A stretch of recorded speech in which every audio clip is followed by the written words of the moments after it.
Hello everybody and welcome back to the Easy Gourmet. I'm your chef and host Vinny Felici. Great to have you in my yard today, not in my kitchen today. We got a few things before I discuss with you what the menu is today. I'd like to tell you it is the 10-year anniversary of Woburn Public Media Center. So happy 10 years. Throughout the show today, hopefully we can get some of the crew to come in and out and just say hello so you can see who the crew. No, they're saying no to me, but we'll have them come on today. What we do have today for a menu, though, is Cowboy Steaks. That's the entree for today's show. Going to be cooking them on an open fire. I also have grilled smashed potato. I'll show you how to make those very easily. You can certainly do those on a grill. You don't have to do them on an open fire. And I have an appetizer of fresh pineapple and bacon. So, and I'm going to have a little bit of mushrooms on the side to go with some of that grilled steak that we're going to have today. So, before we get started, though, I just want to, so everybody can see, I have a fire here of a mixture of wood that has pear tree, pear and walnut. So don't use anything that has like resin, like pine or woods that have sap in them. You want wood that's dried out, and that would be ideal for grilling. So we have our grill nice and hot, 1000, 1000. Now for the entree. And there's a couple of ways you can approach this.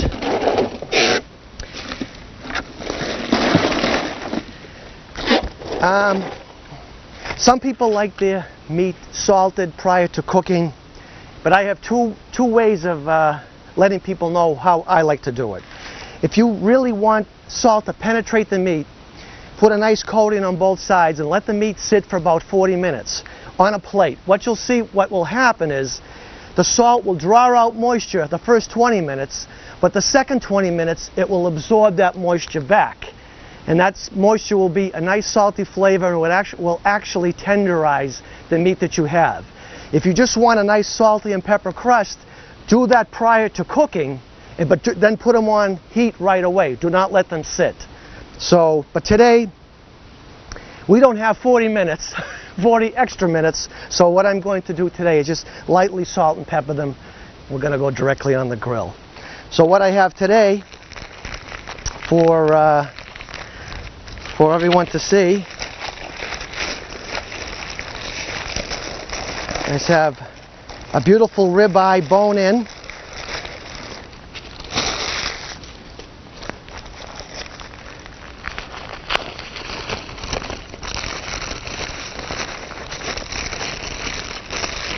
A beautiful ribeye bone out,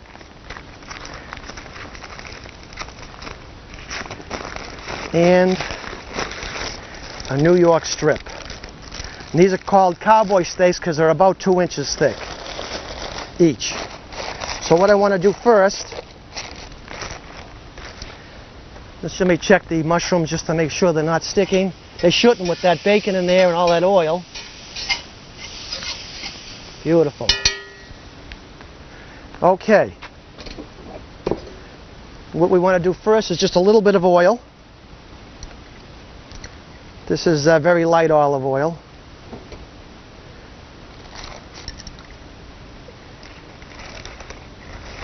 You can see the marbling on these is beautiful, beautiful marbling. And a little bit of salt and pepper on both sides.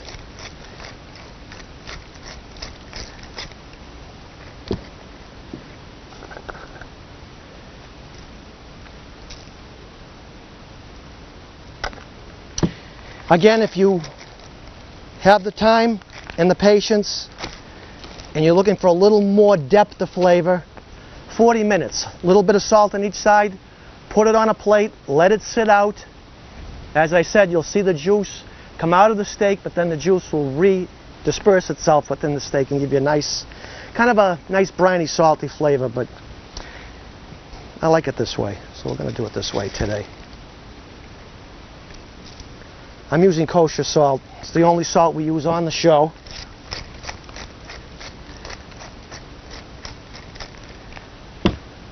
So now I want to get these on. We want to reach an internal temperature with these of about 130, which will be medium rare. We can always put them back if we want a little more cooked, but that's where we want to at least get to 130.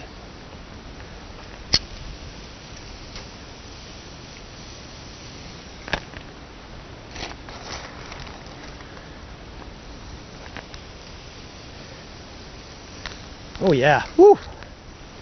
And there you have it.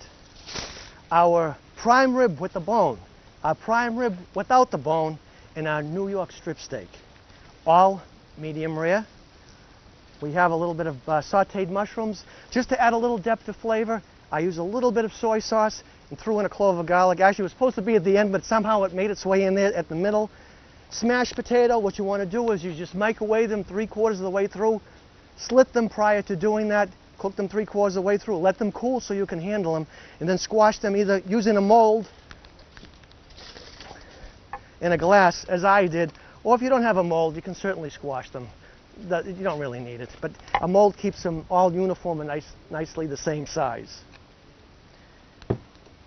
And because it's 100 degrees today, I think we're going to wrap it up rather quickly. So to everybody out there, see you. My name is Vinnie Felici. I'm the host of the Easy Gourmet. See you next time. Good health and good cooking.